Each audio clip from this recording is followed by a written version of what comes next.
visitors to the UK spend just a fraction of what tourists in other major hotspots spend, the Tourism Alliance pointed out. Britain is missing out on a golden post-Brexit opportunity to become the undisputed shopping capital of Europe, a tourist industry leader has warned. The Tourism Alliance today published its new manifesto for tourism in the next Parliament, entitled Realising the Potential. And the report's 20-point plan highlights several shortcomings in UK government policy. Tourism is one of the most important generators of export revenue in the service sector, second only to financial services.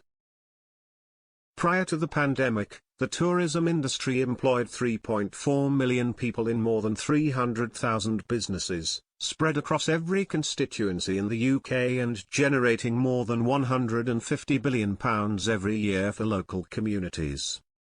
If a country gets its tourism proposition right, it is a powerful creator of jobs and prosperity, the report argues. However, too often UK government policy has not been directed towards helping it in areas including visas, border security, employment, regulation, and VAT, it adds. According to the World Economic Forum, the UK ranks 116th of 117 countries in terms of price competitiveness, largely driven by high taxes imposed on visitors.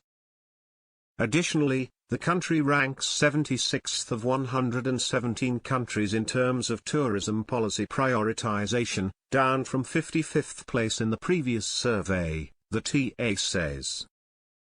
Central government funding for tourism development and promotion in the UK is one of the lowest of the world's major global tourism destinations, with a spend of just 81 pence per person compared to an average of £5.88 across the 9 other competitor destinations surveyed.